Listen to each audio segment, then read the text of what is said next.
Kann man der Wehrpflicht durch Auswanderung entkommen? Das ist eine Frage, die sich viele stellen und genau damit wollen wir uns einmal in diesem Video näher befassen. Noch ein kurzer Hinweis in eigener Sache. Im Mai findet wieder unser Plan B-Seminar in Zürich statt und da werden wir uns genau mit solchen Fragen beschäftigen. Der General außer Diensten Erich Warth hat auch wieder seine Teilnahme zugesagt. Er war schon bei unseren vorherigen Seminaren dabei. Er wird hier sehr detailliert vertrauliche Erkenntnisse zum Thema Wehrpflicht, Kriegsgefahr, Geopolitik in Europa und der Welt hier übermitteln. Hinter verschlossenen Türen, da gibt es keine Medien, keine Kameraaufzeichnungen. Wir freuen uns, dass er wieder dabei ist. Wenn du also einmal mit jemand sprechen willst auf höchstem Niveau, mit jemandem, der auch schon Putin getroffen hat und viele andere bekannte Politiker, die heute immer noch hier im Geschehen involviert sind, mit jemand, der Zugang zu Informationen hat, zu dem wir keinen Zugang haben, dann ist das sicherlich eine ganz geniale Möglichkeit. Er wird den ganzen Tag uns zur Verfügung stehen. Das heißt, nicht nur einen Vortrag halten, sondern eben dann auch hier Gespräche mit den einzelnen Teilnehmern dann führen. Ich würde mich freuen, auch dich in Zürich dann begrüßen zu dürfen. Alle weiteren Infos hier in der Beschreibung dieses Videos. In der ganzen EU, insbesondere in Deutschland, wird über das Thema Aufrüstung geredet. Gigantische Milliarden oder sogar Billionenbeträge werden hier für die Aufrüstung zur Verfügung gestellt bzw. an neuen Schulden aufgenommen. Aber eins ist natürlich völlig klar: Ohne Personen, die diese Waffen bedienen, ohne Soldatinnen und Soldaten hat natürlich die ganze Aufrüstung überhaupt keinen Sinn. Die Waffen alleine reichen nicht aus. Man kann so viele Waffen bauen, wie man will. Wenn es keine Soldaten gibt, dann sind die Waffen nutzlos. Die Wehrpflicht wurde ja vor einigen Jahren in Deutschland ausgesetzt, aber es gibt sie immer noch. Es gibt das Wehrpflichtsgesetz immer noch. Ich habe ja dazu schon mal ein detailliertes Video gemacht. Dort zitiere ich auch das Gesetz. Einen Link zu dem Video packe ich hier in die Beschreibung dieses Videos mit hinein. Das kannst du dir sicherlich einmal anschauen. Also, das Wehrpflichtgesetz gibt es noch. Die Wehrpflicht wurde nicht abgeschafft, sie wurde nur ausgesetzt. Tatsächlich gibt es auch viele linksgerichtete Politiker und Journalisten, die die Einführung der Wehrpflicht fordern, die Reaktivierung der Wehrpflicht, unter anderem auch viele grüne Politiker. Und auch schon Friedrich Merz hat ja schon vor einigen Jahren gesagt, dass er dafür wäre, das Grundgesetz zu ändern, sodass auch Frauen zur Wehrpflicht herangezogen werden.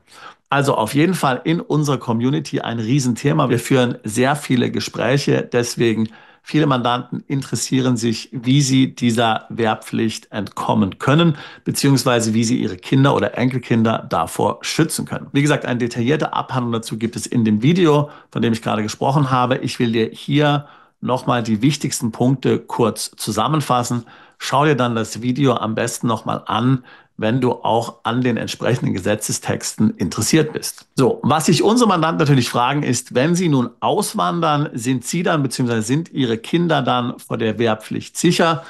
Und hier muss man Folgendes sagen: Wenn du Deutschland verlässt, bevor du 17 Jahre alt bist, dann bist du im Ausland sicher, auch im sogenannten Spannungs- und Verteidigungsfall. Dann wirst du nicht zur Wehrpflicht herangezogen nach der aktuellen Gesetzeslage. Aber wie gesagt, das gilt nur, wenn du vor deinem 17. Geburtstag Deutschland verlassen hast und in Deutschland keinen gewöhnlichen Aufenthalt mehr hast. Verlässt du Deutschland danach, dann kannst du im Spannungs- und Verteidigungsfall zum Wehrdienst herangezogen werden. Das heißt also, du darfst dann nur noch mit der Erlaubnis der Bundeswehr dich im Ausland aufhalten. Sie können also theoretisch von dir verlangen, auch mit 50 Jahren noch, denn jeder bis 60 ist davon betroffen, dass du nach Deutschland zurückkehrst und hier in den Militärdienst gehst, um dein Vaterland zu verteidigen. Also man muss ganz klar sagen, die Auswanderung hilft dann nicht mehr. Und in Zukunft, wenn dann auch Frauen davon betroffen sein werden, gilt das Gleiche natürlich auch für Frauen. Ist es nun wahrscheinlich, dass sie dich dort an den Ohren herausziehen, wenn du ausgewandert bist und Deutschland verlassen hast, selbst wenn du älter als 17 Jahre zum Zeitpunkt der Auswanderung warst? Ich kann es mir nicht vorstellen. Allerdings, wer weiß, insbesondere wenn du in einem NATO-Land bist, dann ist es schon möglicherweise wahrscheinlicher. Ich habe ja vorhin von Erich Warth gesprochen, dem General außer Diensten, ehemaligen Sicherheitsberater der Kanzlerin Merkel. Frag ihn mal, was er seinen Kindern empfehlen würde, wenn es um die Wehrpflicht geht. Da wird er dir eine sehr interessante Antwort darauf geben. So. Selbst wenn du nicht letztlich an den Ohren hier aus deinem neuen Wohnsitzland herausgezogen wirst, gibt es natürlich Tricks, wie du hier trotzdem mehr oder weniger zur Rückkehr nach Deutschland gezwungen werden kannst. Das Ganze haben wir jetzt ja im Ukraine-Krieg beobachten können. So haben irgendwann die ukrainischen Botschaften im Ausland keine ukrainischen Reisepässe mehr ausgestellt.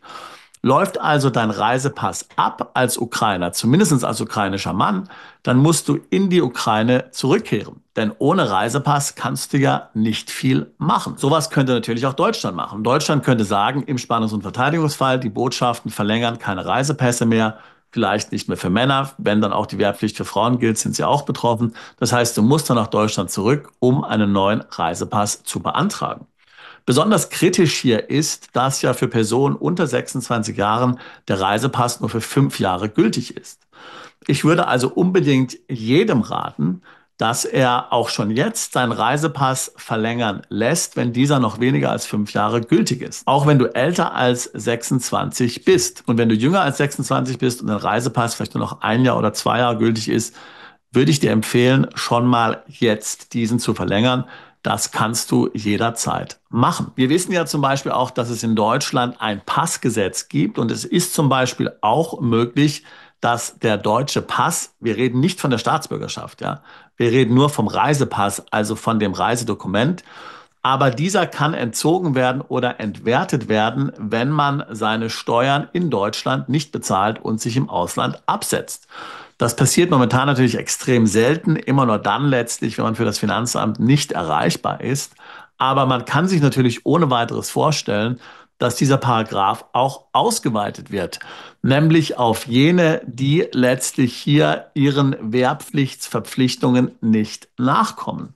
Dann würde dir auch die frühzeitige Verlängerung eines Reisepasses nichts bringen.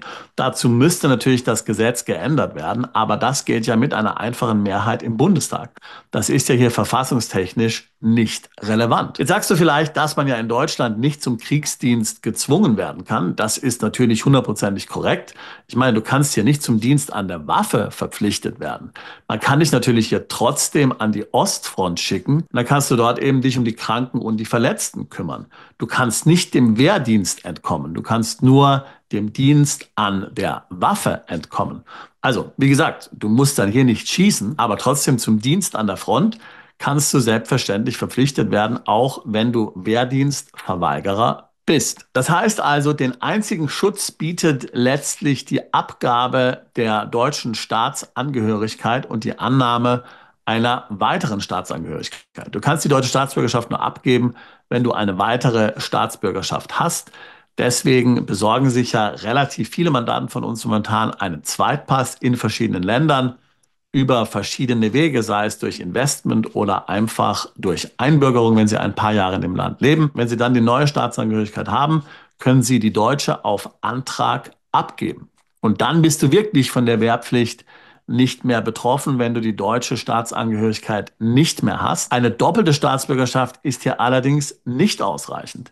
Das heißt, du musst tatsächlich die deutsche aufgeben. Und ob das im Spannungs- und Verteidigungsfall dann noch so einfach ist, das muss man sich natürlich fragen. Denn wie gesagt, das passiert nicht automatisch, du musst das beantragen und man könnte ja einfach sich vorstellen, dass dann die Behörden in Deutschland die Anträge nicht mehr bearbeiten. Die liegen dann hier monatelang oder jahrelang rum und du kommst letztlich aus der deutschen Staatsbürgerschaft nicht raus. Also nur, dass wir uns klar verstehen, ich würde dir auf keinen Fall empfehlen, hier die deutsche Staatsbürgerschaft hier voreilig abzugeben. Das ist ja völlig klar. Wie ich es vorhin schon gesagt habe, ist die Auswanderung sicherlich schon mal ein erster Schutz.